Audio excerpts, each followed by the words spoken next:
Think America had no idea कि इस war में क्या होगा, मगर इजराइल नेतन्याहू के तरफ से एकदम बिल्कुल ठीक टाइमिंग है, क्योंकि नेतन्याहू की इलेक्शंस हैं अक्टूबर में। हाँ हाँ और ये मत भूलिए, ये बहुत इंपॉर्टेंट चीज है, क्योंकि नेतन्याहू थ्राइव्स, जिसको इंग्लिश में कहते हैं, ऑन ऑन दिस।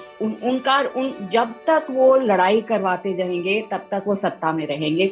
जैसे वो सत्ता से गए, वो गए। जिस तरह के हमारे पुराने रिश्ते रहे ईरान से, वो आपने इन 10-15 दिनों में ही एकदम खारिज कर दिया, खत्म कर दिया, जिसकी कीमत आज इस रूप में इस देश में लाइनें लगी हैं, एलपीजी का संकट है। ईरान ने क्या कहा, हम अमेरिका और उसके मित्र देशों की एनर्जी नहीं जाने देंगे, और सूत्रों से कितनी खबरें आती हैं वो जहाज नहीं जाने दे रहे। इसका मतलब है कि अब भारत की गिनती ईरान के मित्र देशों में नहीं है। हमारे प्रधानमंत्री नरेंद्र मोदी ने उनके राष्ट्रपति से बातचीत की, आज की ये सबसे बड़ी सुर्खी है। क्या इससे कुछ स्थिति बदल सकती है भारत के पक्ष में? ये बातचीत अगर 10 दिन पहले हो जाता तो शायद कुछ इम्पोर्टेंस हम इसको अटैच करते, पर मुझे नहीं लगता कि इस बातचीत के दौरान या फिर कोई भी अगर प्रॉमिसेस किए गए हैं उसको ग्राउंड लेवल पे वो इम्प्लीमेंट करवा पाएंगे। ये लड़ाई ऐसा है जिसमें भारत का या फिर किसी और देश का एनर्जी क्राइसिस उनके लिए प्रायोरिटी में नहीं आता है। उनके लिए प्रायोरिटी है उनका एग्जिस्टेंस और उनका जो लड़ाई क्षमता है, वो चीज। मुझे तो समझ नहीं आ रहा कि 2 दिन पहले, 3 दिन पहले आप इजराइल क्या कर रहे थे। I mean, what was it? What was the urgency to be there? मुझे लगता है कि अमेरिका जो है सबसे ज्यादा अगर नुकसान किसी को पहुंचा रहा तो वो भारत के हितों को या इस रीजन के पूरे हितों को नुकसान पहुंचा है, जिसमें आप एनर्जी के पॉइंट ऑफ व्यू से भी देख सकते हैं। हमें याद रखना चाहिए कि केवल तेल नहीं आ रहा, तेल की तो बात हम करेंगे, पर फर्टिलाइजर भी आ रहे हैं, केमिकल भी आ रहे हैं, लिक्विड नेचुरल गैस, ये सब चीजें आती हैं, और खासतौर से एशिया के लिए और हमारे जैसे देश के लिए जो लगभग पूरी तरह आयात पर निर्भर है ऊर्जा के लिए। तो ईद के दिन अगर अमेरिका की तरफ से कोई प्रपोजल आए कि जी जंग को रोका जाए, तो एक तो अपॉर्चुनिटी वो है कि ईद के समय शायद जंग को थोड़े दिन के लिए या फिर 48 घंटे के लिए रोका जा सकता है। पर बात यह है, इजराइल ने इस जंग को शुरू किया है। क्या इजराइल ईद के समय अगर अमेरिका सीज फायर घोषणा करे तो इजराइल उस सीज फायर को मानेगा? नमस्कार, मैं हूं अतुल चौरसिया। आपका खर्चा आपकी चर्चा, हफ्ता दर हफ्ता हम अखबार फिर से लेकर आए हैं। न्यूज़ लॉन्ड्री का हिंदी पॉडकास्ट एनएल चर्चा। ये चर्चा का 414वां एपिसोड है। लंबा सफ़र हो चुका है चर्चा का, और आप सब लोगों ने इसको लगातार सुना और सराहा है। तो आज की चर्चा में, जैसा हमने बताया, आपको पता है कि काफ़ी लंबा एक हिस्सा रहने वाला है, जो भारत में पश्चिमी एशिया में पैदा हुए युद्ध के हालात से पैदा हुए जो ऊर्जा का संकट है, एलपीजी का संकट है, उस पर हम बातचीत करेंगे। हमारे साथ स्टूडियो में हमारे दो साथी विकास और शार्दुल यहाँ पर हैं। हेलो। और ज्योत्सना मोहन होंगी, सीनियर जर्नलिस्ट रही हैं, और इसके अलावा द हिंदू के कल्लोल भट्टाचार्य होंगे। ईरान ने चीन और बांग्लादेश के टैंकर्स को गुजरने की इजाज़त दे रखी है, और बाकी किसी देश का नहीं गुजर रहा है। और यही वो रास्ता है, स्ट्रेट ऑफ हॉर्मुज़, जहाँ से बड़ी मात्रा में भारत की भी ऊर्जा सप्लाई, ईंधन की सप्लाई होती रही है। अगर हम एलपीजी के नज़रिए से बात करें, एलपीजी जो कि इस समय सबसे बड़ी समस्या के रूप में हमारे सामने आया हुआ है, तो करीब 60% अपने ज़रूरत का इन अरब देशों से भारत एलपीजी का आयात करता था, और अभी उसमें उस 60% का लगभग 90% हिस्सा बताया जा रहा है कि रुका हुआ है, उसमें कटौती हो गई है, बंद हो गया है। तो वहाँ से आने वाला एलपीजी लगभग बंद हुआ पड़ा है।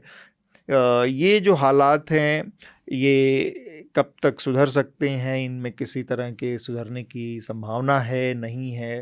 जो मैंने सुना आप कहीं अरब के कंट्रीज़ में ही किसी इस समय मौजूद हैं, थोड़ा सा अगर हमें बताना चाहे वहाँ के हालात कैसे हैं युद्ध में। मैं अबू धाबी में हूँ, और अबू धाबी है जहाँ यूएई का ओनली अमेरिकन एयरबेस है, अल दफ्रा के नाम से, शहर के थोड़े से बाहर है जी। तो आई थिंक तकरीबन कल 2 हफ्ते हो जाएंगे जब से ये युद्ध यहाँ शुरू हुआ है, और कहना तो नहीं चाहती हूँ, मगर वो थोड़ी सी आदत सी हो रही है कि रोज रात को आपको एक्सप्लोजन्स नहीं, मैं एक्सप्लोसिव साउंड्स कहूंगी, जब इंटरसेप्शन मिसाइल्स के इंटरसेप्शन होते हैं। शुरू में तो बहुत डर लगता था, बी ऑनेस्ट, क्योंकि वो जो इनके अलर्ट्स आते हैं वो काफी स्कैरी होते हैं। In the middle of the night, जो रात को आप सो रहे हैं 3 बजे, तो सायरन के माफिक इनके अलर्ट्स आते हैं।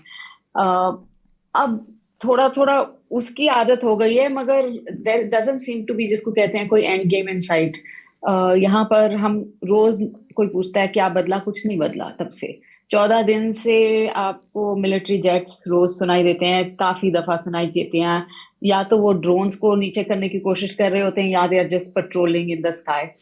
मिसाइल इंटरसेप्शंस आज 4 बारी सुन चुके हैं हम, कम से कम सुबह से, रोज रोज दिन में। फिर इंफॉर्मेशन जो आती है, स्कूल्स बंद है 22 तारीख तक, मगर मुझे आशा नहीं है कि खुल जाएंगे इतनी जल्दी। कल जैसे अफवाहें फैलाई गई और कुछ न्यूज़पेपर्स और कुछ न्यूज़ चैनल्स ने इस खबर को चलाया भी कि भारत को परमिशन मिल गया जी।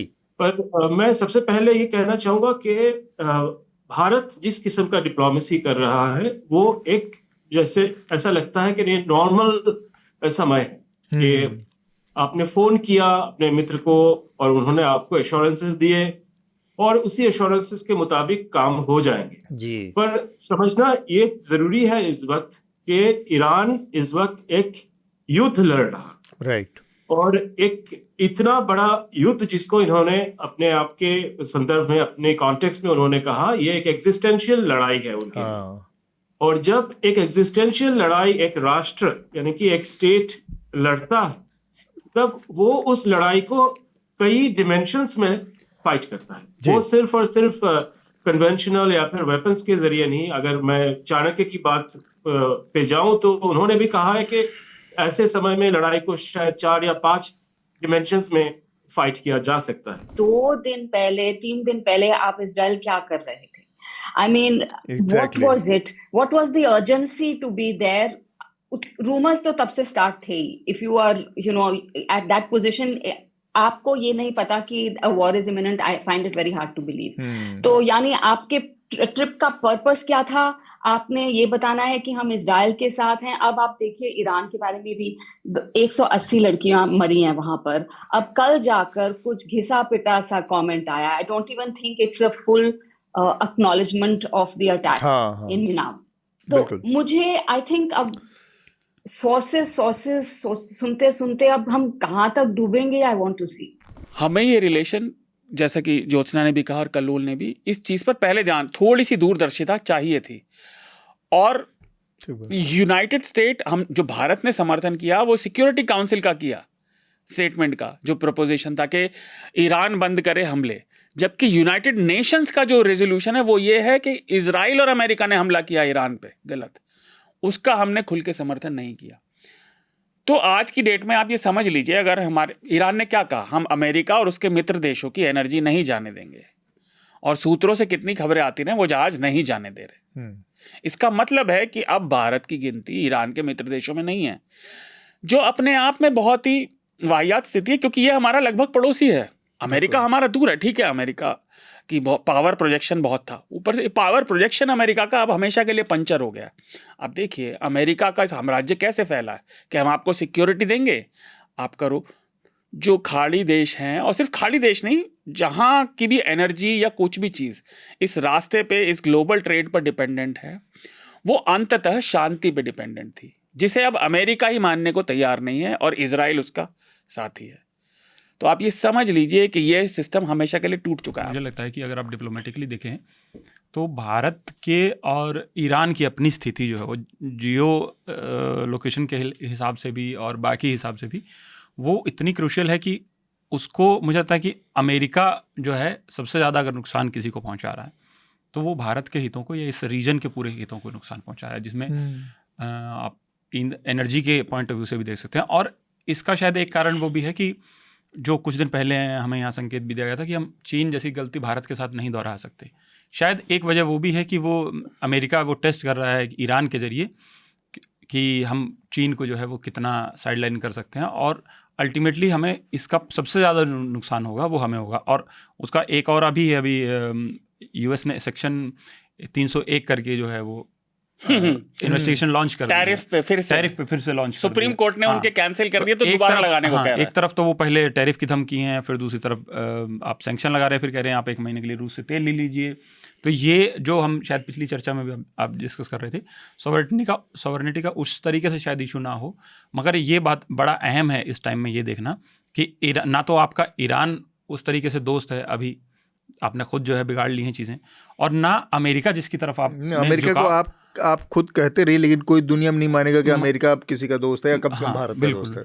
वही स्थिति है। तो मुझे लगता है कि ये डिप्लोमेटिकली भारत ऐसी स्थिति में पहुंच गया है जहां से देखना होगा कि आगे कैसे अब निकला जाए। कुआं और खाई।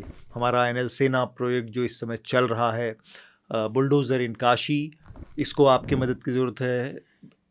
एनएल सेना प्रोजेक्ट के तहत हम उन विषयों को उठाते हैं जिनका सरोकार आप लोगों से होता है, आम जनता से होता है, और हम इसमें एक इन डेप्थ ग्राउंड रिपोर्ट्स को बढ़ावा देते हैं ताकि उसके हर पहलू को हम एक सामूहिक रूप से आपके सामने ला सकें। तो इस एनएल सेना प्रोजेक्ट को आपकी मदद की ज़रूरत है, इसको पूरा करने में हमारी मदद करें जल्द से जल्द। और न्यूज़ लॉन्ड्री और द न्यूज़ मिनट का जो साझा सब्सक्रिप्शन है उसके बारे में मैं आपको बताना चाह रहा हूँ। बड़ी खुशखबरी है आप लोगों के लिए, 15% की छूट है दोनों न्यूज़ लॉन्ड्री और द न्यूज़ मिनट के साझा सब्सक्रिप्शन पे। और बिना सब्सक्रिप्शन के हमारा ऐसा मानना है कि पत्रकारिता नहीं हो सकती, क्योंकि विज्ञापन के दबाव में जो पत्रकारिता हो रही है, विज्ञापन के पैसे से जो पत्रकारिता हो रही है, उससे बहुत बड़े पैमाने पर अक्सर पब्लिक इंटरेस्ट जो है वो कहीं न कहीं प्रभावित होता है। सरकारें और बड़े कॉरपोरेशन पैसा देते हैं और बदले में उसका खामियाजा पत्रकारिता को भुगतना पड़ता है। तो इसलिए भी हमारी आपसे गुजारिश है कि सब्सक्रिप्शन आधारित पत्रकारिता को मजबूती दें, उसका सहारा बने, न्यूज़ लॉन्ड्री और द न्यूज़ मिनट के सब्सक्राइबर बने और 15% की जो ये छूट चल रही है इसका फ़ायदा उठाएं। तो हम अपने अगले विषय की तरफ बढ़ते हैं, जो कि दिल्ली में उत्तम नगर में जो घटना हुई होली के मौके पर, बहुत सारी चीज़ें उससे जुड़ी आप लोगों के सामने आ चुकी हैं कि कैसे एक बच्ची ने एक बैलून फेंका, उस बैलून के छींटे एक महिला के ऊपर पड़े, मुस्लिम महिला थी, और वो उनको इतना बुरा लगा कि उन्होंने अपने घर के लोगों को बुला लिया और फिर 2 परिवारों के बीच में लड़ाई झगड़ा हो गया। और वो लड़ाई झगड़ा इतना बढ़ा कि उसमें एक तरुण कुमार नाम के एक युवक की जान चली गई और उसके बाद वहाँ पर बहुत सारे घटनाएं हुई हैं। पुलिस की छावनी में पूरा इलाका बदल गया और बुलडोज़र की कार्रवाई भी हुई जो आरोपी लोग हैं उनके घर पे। सिर्फ एक इंसिडेंट इस तरह के मामलों में, वो इंसिडेंट जैसे अपने आप में अगर आप देखें संदर्भ रहित रूप से, तो पानी का गुब्बारा है, रंग के गुब्बारे से इतना कैसे हो गया। लेकिन वो अंग्रेजी में कहावत है और उसके हर भाषा में लगभग हैं कि वो the straw that broke camel's back, वो पूरा बोझ पहले से पड़ा हुआ था, वो आखिरी तिनका तोड़ गया। वो एडिड चीज़ थी, ये घड़ा पहले से भरा हुआ था, वो बस आखिरी चीज़ से छलक गया।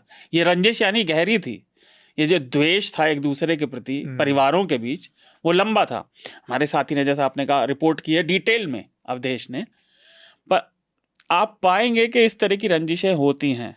लेकिन ये मामले एस्केलेट इसलिए होते हैं, और हमने पहले भी इसका जिक्र किया अलग अलग घटनाओं पर, कि अंततः हमारे समाज में ये विश्वास पहले भी ज़्यादा नहीं था, लेकिन पूरी तरह समाप्त होता जा रहा है कि कानून व्यवस्था, न्याय व्यवस्था आपसे फेयरली डील करेगी।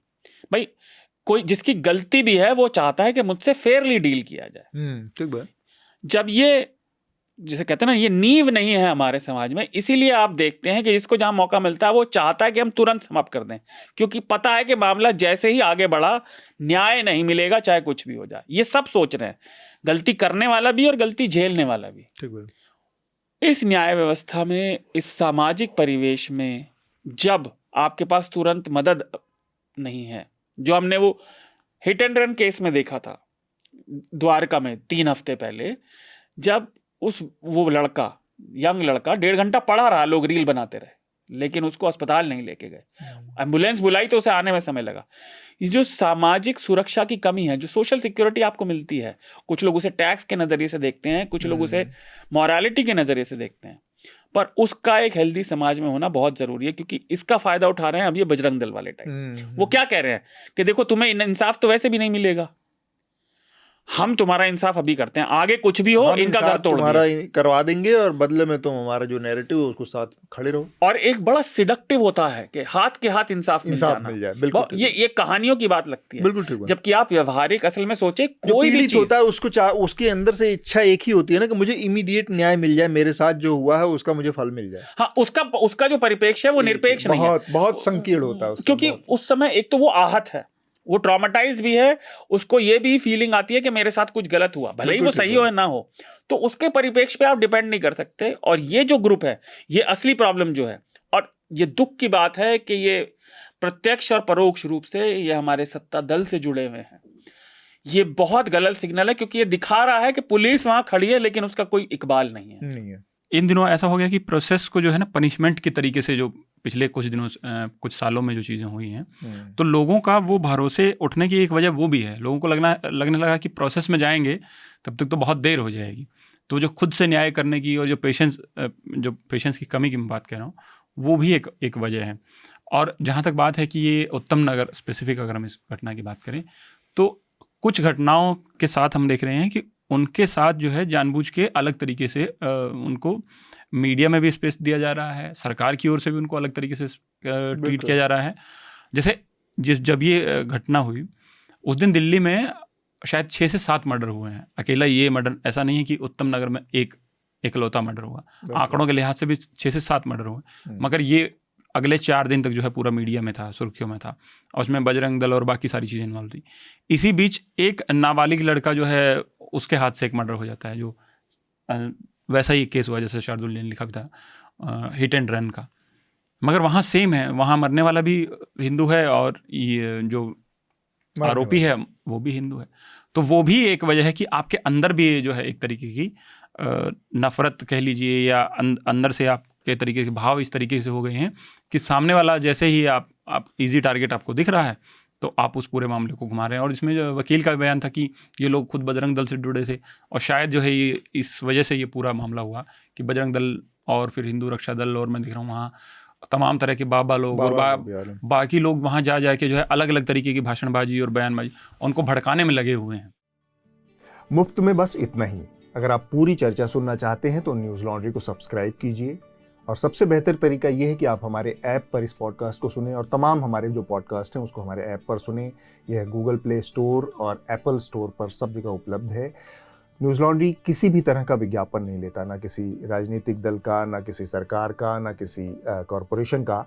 हम सिर्फ और सिर्फ कोशिश करते हैं कि पब्लिक इंटरेस्ट का जर्नलिज्म करें, पब्लिक जनहित की पत्रकारिता करें, और इसके लिए लोग इसमें इन्वेस्ट करें, लोग पत्रकारिता में निवेश करें। उसका तरीका है सब्सक्रिप्शन। तो सब्सक्रिप्शन के हमारे टैग पर जाइए, वहाँ पर अपनी मनचाही रकम पे कीजिए और न्यूज़ लॉन्ड्री का सब्सक्रिप्शन लीजिए, और गर्व से कहिए, मेरे खर्च पर आज़ाद हैं खबरें।